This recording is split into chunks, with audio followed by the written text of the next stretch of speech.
What's up? What's up? It's your boy Corey B. So we've already talked today. I hope y'all caught my video earlier, and I hope you enjoyed it. I hope I got a like from you, and go ahead and like this one too. I visited with my boy John Vaughn today. We went out and did, a couple little errands, and got to talk a little, and he was in such a great mood today, and we had a good little visit, and it was nice. I've had my mom on my mind a lot lately, and especially today.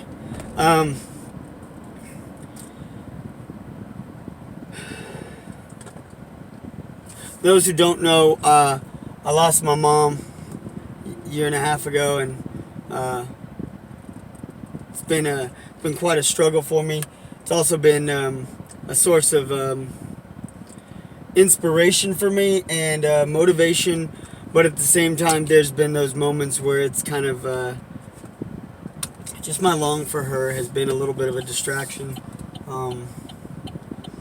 But that's okay. I think that's just how it is, My mom was such an incredibly huge part of my life. I mean, she's my mom. I mean, most people's moms are a huge part of their life.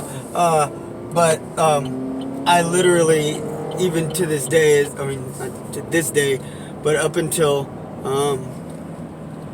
the day that she passed, I for years, I talked to my mom every single day.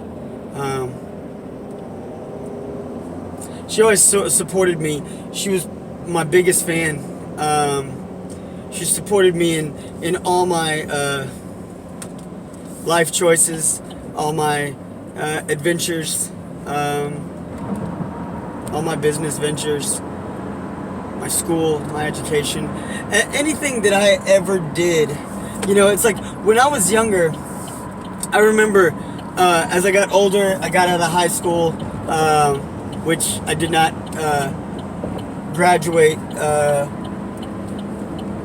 within the formal stipulations. I actually went back a couple of years later.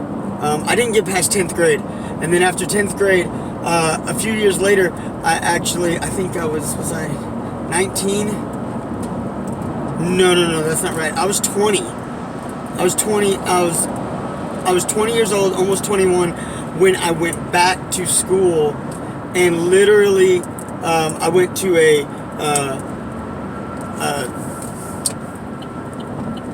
I did correspondence school via mail, and got all my books. I literally did all my courses from freshman to senior year. I did all of them over again. I started with my first intro courses for my freshman year, and they had mailed me and told me that if I got my transcript from the high school if I got them to transfer my transcript from the last high school that I had attended, they would transfer it and they would update the credits that I already had. But by the time I got my transcript and got the information, I was doing so much better this time, so I just went ahead and I sucked it up and did all my classes again and got way better grades this time than I did my first time around, because it mattered much more to me this time. Playing football, hanging out with friends, all those things mattered more to me the first time around. And the second time around, I took my education much more seriously. Looking back, I remember going through college classes, and at first, it took me a while to really wrap my head around it. I wondered why my mom had never really pushed me, to prepare for college or to go to college or anything like that.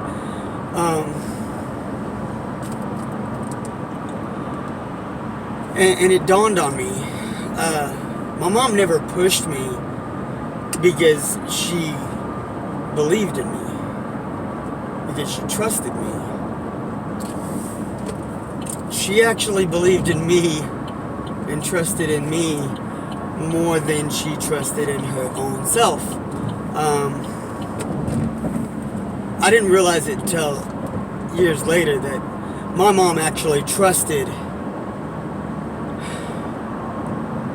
that I would make better decisions for myself than she would make for me. And it wasn't really a lack of confidence on her part. It was an extreme level of overconfidence that she had in me. Yeah. My mom taught me from the time I was little bitty, the time, when I was learning to talk, she taught me the word can't. It was a bad word. Can't was like the worst word I could say. I wasn't allowed to say can't. I would get in trouble for saying the word can't. Can't was a bad word. And can't was a bad word because there was nothing that I couldn't do. And she wasn't going to allow me to put those barriers and hindrances on myself by saying that I could not do something.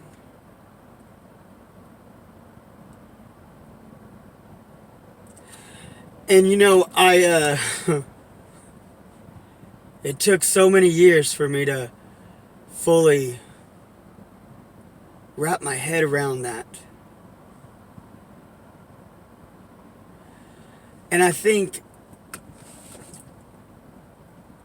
I get new perspective on that all the time.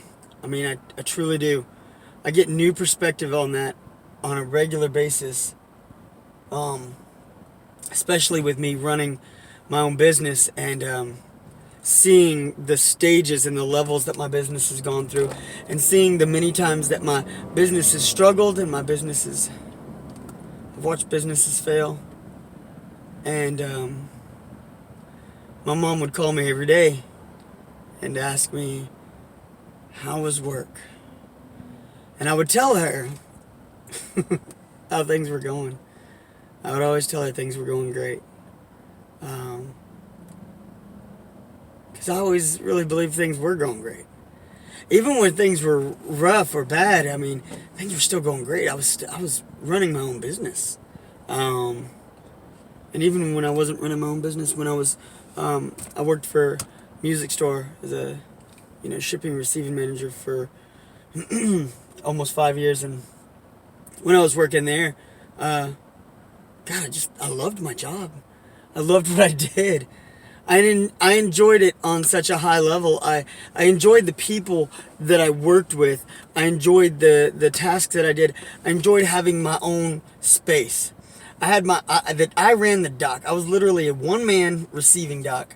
And so the term manager is so incredibly loose because I managed schedules. I managed, delivery shipments, freight coming in. I managed vendors and damages and claims, things like that. But I didn't really I didn't have a crew underneath me. I was the crew. But I managed the outside vendors, and I managed the freight companies, and I managed that. I managed all the scheduling and stuff for that. I loved my job so much. I just really, really did. And so many people that I remember I don't know. I don't think most of the people realized how much that was a real thing. I mean, I told people from time to time, I love the company that I worked for. It's such an incredible company. And for those of y'all that don't know, if ever you're in Austin, Texas, and you want to see a true Austin institution, a true mark of an Austin built family company that's just truly incredible. Straight Music, Strait, Straight Music. It's an incredible company. The Straight family, going down from Dan Straight, who started it as a piano company in 1963, and going through, Robert, his son, and Robert's brother David is head of pianos, and his Robert's son Clint. Just the company is just incredible. It truly, truly is. It is really something else. I loved the family, the Straight family. They were there for me. They supported me, and they had my back when I lost my mom. They had my back when my little Colton was born. They're good family. It's a good company. I really, really enjoyed my job. I did. And before Straight and after Straight, and even during Straight, when I was at home running my own business, whenever Mom would call me and ask me, how work was going, it was great. And that was not me just being positive. That was me being genuine. I mean, I was always honest with my mom. I would tell her, like, when things got rougher, like, I'd have a crazy, crazy day at Straight, and I'd be like, man, it kind of bummed me out just a little bit that I'd leave my dock stacked up. Really, I didn't really like that. I always liked to get all my stuff received and leave knowing that I was, but I was a realist. That was not going to happen all the time. There was many days that could not happen.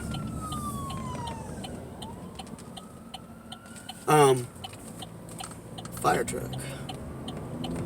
Hope everyone's all right. So there was many days that could not happen.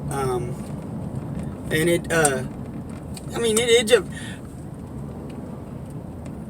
could have happened. I could have left my dock empty every day. But there was other priorities. There's other things that happened. There was other tasks that would come up. Whatever. It's not relevant to this, really.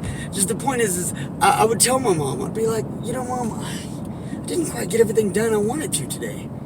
I didn't clear my dock. But I still had a great day. Still love my job. Work's still good. When business was a little slow, one of my clients was being difficult or sketchy about paying for my services, which it happens. It does happen. It really does. It's not even, it's just a weird thing that you make a commitment to people.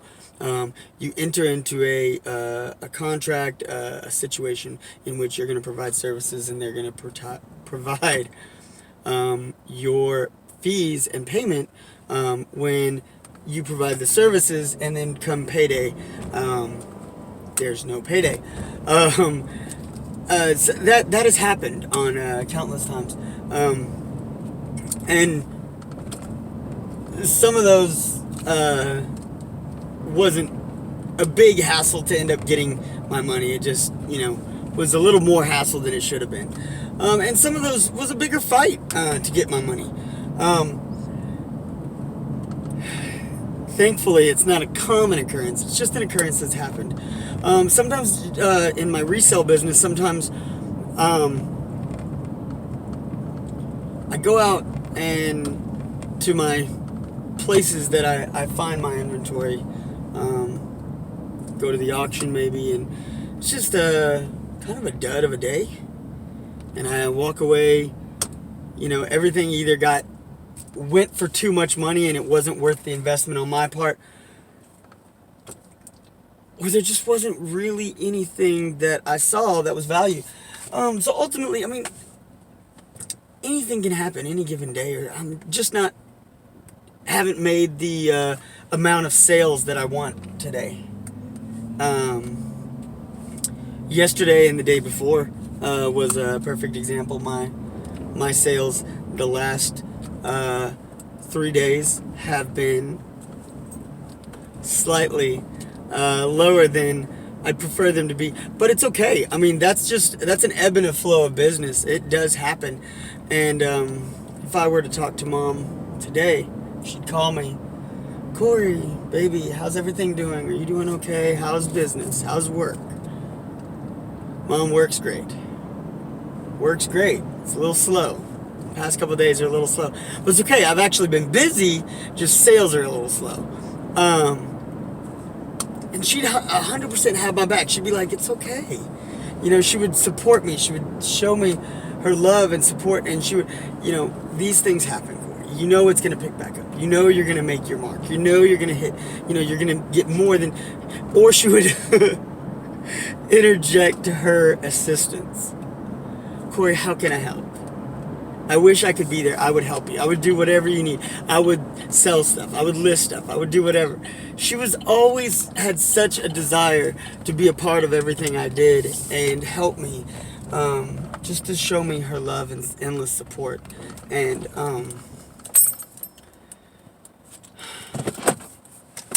you know, parents have a confidence and a faith in their children that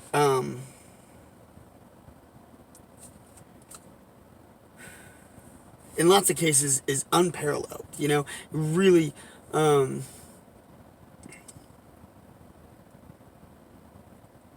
I've just never known anyone to just believe the way that my mom believed.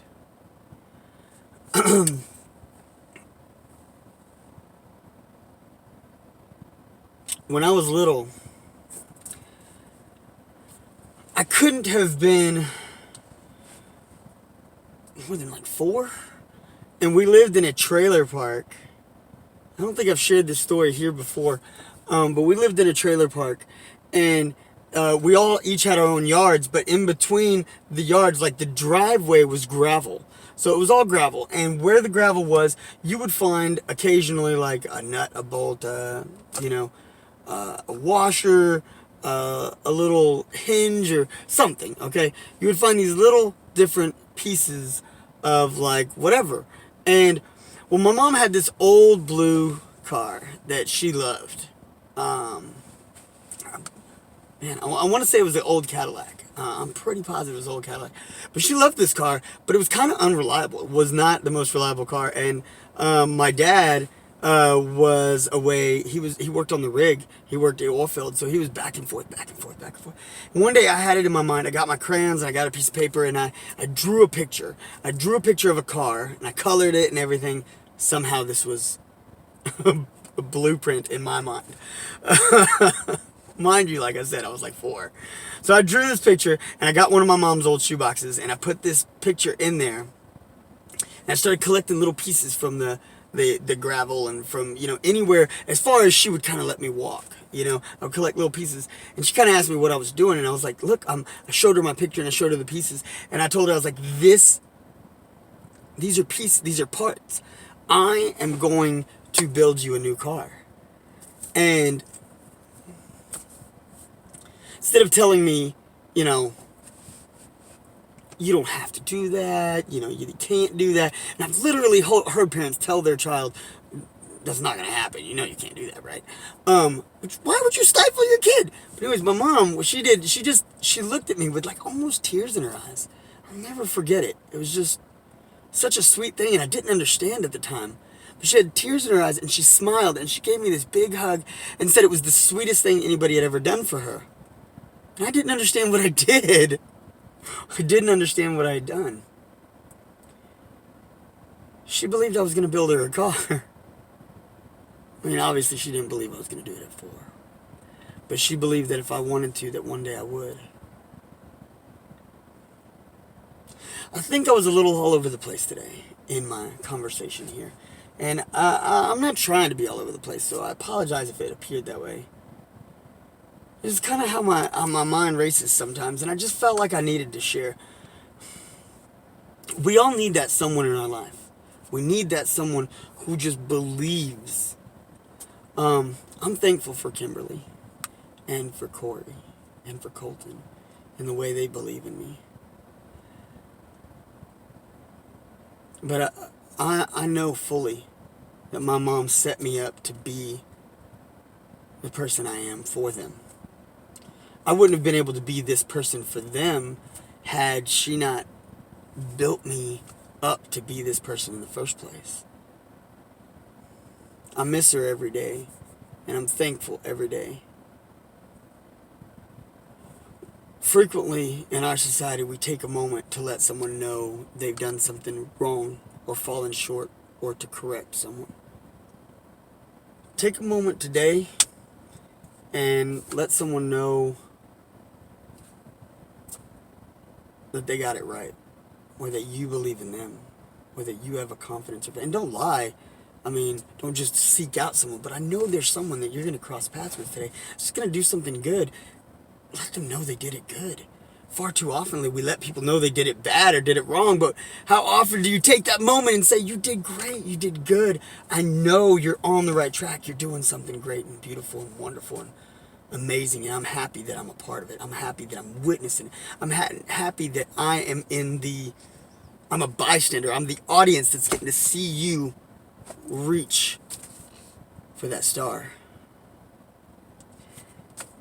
Just marinate on that a little.